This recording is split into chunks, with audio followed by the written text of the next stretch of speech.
Hello guys, কেমন আছো তোমরা সবাই? আশা করছি তোমরা সবাই খুব খুব খুব ভালো আছো আর সুস্থ আছো। Welcome back to my channel Sudipta lifestyle. নতুন ভিডিওর সাথে তোমাদের সবাইকে স্বাগতম। তো এটা হচ্ছে শিবরাত্রির দিনের ব্লগ। তো আমার আপলোড করতে একটু লেটই হয়ে যাচ্ছে, কেননা আমার শ্বশুরবাড়ি গিয়ে 3-4 দিন মতো ছিলাম, আর এসেও আমার শরীরটা খারাপ ছিল, ভয়েস দেওয়া হয়নি, ওই কারণে আপলোড করতে একটু লেট হয়ে গেল। তো তোমরা ভিডিওটা স্কিপ করবে না, দেখতে থাকো। কিন্তু এখানে দেখো আমার ভাই, দাদা, বৌদি, পুচকু, তারপর আমার একটা পিসির ছেলে, আমার বর, সবাই মিলে বেরিয়ে গেছে আমার শ্বশুরবাড়ি যাব বলে। ওখানে যেহেতু শিব পার্বতী বসিয়ে পুজো হয়, যেহেতু শিব আমাদের ইষ্ট দেবতা, ওই কারণে ওখানে যা। আর এখন দেখো আমরা এখানে ধুলো করে দাঁড়িয়ে আছি বাসের জন্য। মিনিমাম 30-40 মিনিট দাঁড়ানোর পরেই আমাদের বাস এলো।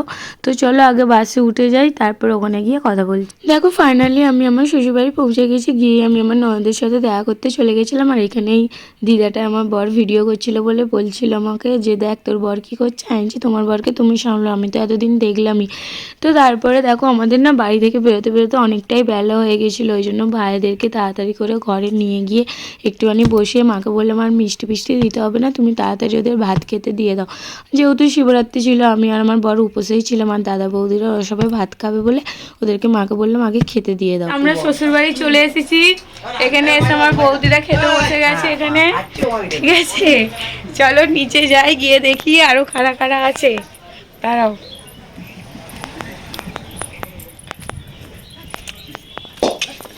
এই দেখো এখানে আমার ননদিনীরা ময়দা মাখছে, ঠিক আছে। এ দেখো দুটো ননদিনী, 3জন আছে, 3জন। হাই করে দেখছো, এরা এখানে ময়দা মাখছে। আর চলো পুজোর ওখানে যাই। এই দেখো এটা আমার কাজের ননদিনী, অনেক কাজ করছে, পুজোর সব জোগাড় করছে। বাবা আমার ছেলে দেখো। এখানে আমাদের প্যান্ডেল হয়েছে, ঠিক আছে। এই দেখো এখানে আমার দাদু বসে আছে। তো দেখো বন্ধুরা, আমরা এখন যাচ্ছি পুজোর সব ফল ফল কিনতে। ওটা আমার একটা ননদ হয়, আর এটা আমার একটা বন্ধু হয়। একটু ফলো করে দাও চ্যানেলটা। হ্যাঁ, আর ওখানে দেখো জামাইবাবু দিদি আসছে। চলো বাজারে গিয়ে তোমাদের সাথে কথা বলছি। এখন আমার ননদিনী পুজো সব কিনতে এসেছে। ওই কি কি কিনলি দেখা, কি কিনলি দেখা। এই দেখো এগুলো সব কিনেছে। আর আমার কি অনেক কিছু কেনা আছে, যেগুলো বাকি আছে নিচ্ছি। দেখো এই কাকুটার দোকানে চলে আসবে সবাই ঘাটালে এলে। হ্যাঁ, এই কাকুটার দোকানে আসবে সবাই, সব কিছু পাওয়া যায়। হ্যাঁ, আবার দেশলাইও পাওয়া যায়। আর এই দেখো একটা কত সুন্দর গোপাল আছে, কি করে বুঝবো সব তো। তো বন্ধু দেখো এখন সন্ধ্যে হয়ে গেছে আর আমি রেডি হয়ে গেছি। তো আমাকে কেমন লাগছে অবশ্যই কিন্তু কমেন্ট করে বলবে, ঠিক আছে। আর দেখো আমাদের ওখানে পুজোর সব তোড়জোড় এখন চলছে, এখনও পুজো শুরু হয়নি। তো আমরা পুজো এখন দেবো, কি করব না করব সবই তোমাদের সাথে শেয়ার করব, তোমরা কিন্তু দেখবে। আর দেখো এটা আমার বরকে কেমন লাগছে দেখো। যেহেতু আজকে আমাদের বিয়েবার্ষিক, ওই জন্য একটু আরও স্পেশাল করে সেজেছি আজকের দিনটা। নাহলে এত সাজি না অবশ্য কোনো বছর, এবছরে একটু বেশি সেজেছি। কেমন লাগছে অবশ্যই কিন্তু কমেন্ট করে বলবে, আর পুরো ভিডিওটা কিন্তু দেখবে, ঠিক আছে।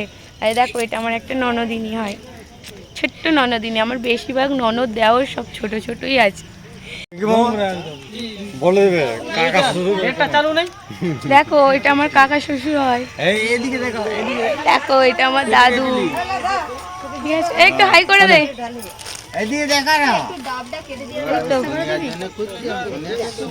একটু হাই করে দে। এই দেখো এটা আমার একটা বন্ধু হয়, ঠিক আছে। দেখো আমাদের বাবার এখন পুজো চলছে। এখানে আমার আরেকটা বাবা দাঁড়িয়ে আছে।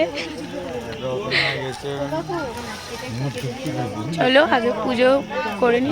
তো তারপর আমরা জল ঢালবো বলে দুজনে বসে গেছিলাম। এখানে আমার বড় আমার সাথে উপোস করেছিল, ওই জন্য দুজনে একসাথে বাবার মাথায় জলটা ঢেলে নিলাম।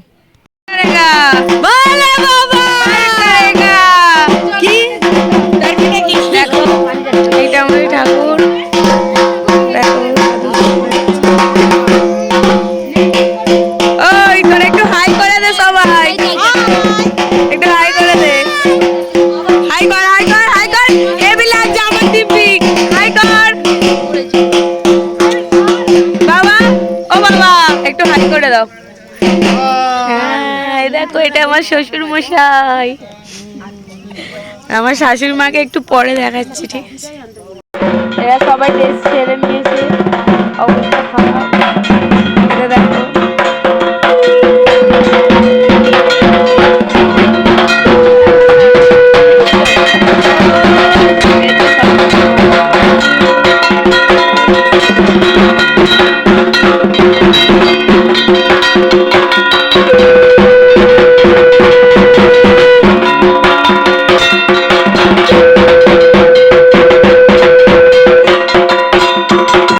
দেখো বন্ধুরা, অনেকটাই রাত হয়ে গেছিলো, তখন মিনিমাম 1:30টার মতো বাজে হবে, হ্যাঁ 1:30টাই বাজে।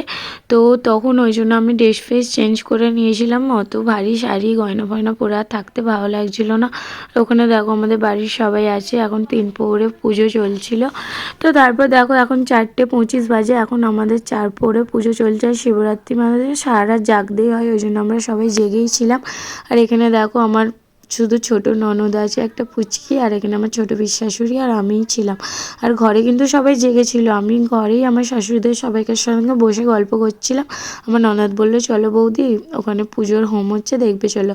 ওই জন্য আমি এখানে এসেছিলাম, আর আমি বলছিলাম দেখো 4টে বাজে আর আমার খুব ঘুম পাচ্ছে। তো তারপরে একটু হোম ফোম দেখে তারপরে আমি শুতে গেছিলাম। আমার ঘুমাতে ভালো লাগছিল না, অনেকদিন পর সব ননদদের পেয়েছি, তো খুবই মজা হচ্ছিল, খুবই সবাইয়ের সাথে খুবই মজা করেছি সারা রাত। আর এখানে দেখো ঢাকিও ঢুলছে ঘুমেতে।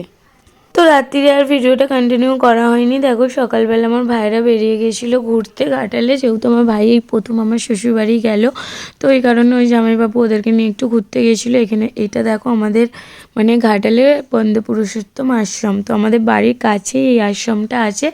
তো আমি আর আমার বৌদিদেরও যাওয়ার খুব ইচ্ছা ছিল, যেহেতু আমার ভাইপোটা একটু পড়ে গিয়ে মাথাটা লেগেছিলো, মানে ফেটে মতো গেছিলো অল্প, তো সেই কারণে আমাদের মন মেজাজটা একটু খারাপ ছিল বলে আমি আর বৌদি কোথাও বেরোইনি।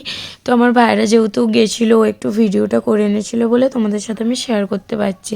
আর দেখো এখানে হচ্ছে আমাদের বড় মার মন্দির, এই মন্দিরটা না আষাঢ় মাসে খুব বড় করে পুজো হয়, মাথায় ঘটপট নিয়ে সব বেরোয়, তখন যদি যাই আমি অবশ্যই তোমাদের সাথে শেয়ার করব। শিবরাত্রির পরের দিন আমাদের বাড়িতে মানে খিচুড়ি খাওয়ানো হয় সকলকে, মানে পুরো পাড়াটা, ওই কারণে আমার ননদরা, আমার কাকা শ্বশুর, তারপরে পিসশাশুড়ি সবাই মিলে বসে গেছিলো সবজি কাটতে। ওদেরকে বললাম তোরা একটু হাই কর, তো আমি ক্যামেরাটা অফ করে আমিও বসবো। আর এখানে দেখো আমার ছোটো পিসশাশুড়ি বসে আছে, বেচারাটা না অনেক খেটেছে গো, আর ওর না পেটে বাচ্চা আছে জানো তো। তো এখানে দেখো আমাদের খিচুড়ি বসানো হয়ে গেছে, তারপরেই ভাইপোর ওরকম দুর্ঘটনাটা হলো বলে আর ভিডিওটা কন্টিনিউ করা হয়নি। তো আজ ভিডিওটা আমি এখানেই শেষ করছি। ভিডিওটা কেমন লাগলো অবশ্যই কমেন্ট করে বলবে, লাইক কমেন্ট শেয়ার অবশ্যই করবে। নতুন নতুন ভিডিও দেখার জন্য আমার চ্যানেলটা সাবস্ক্রাইব করে দেবে। টাটা।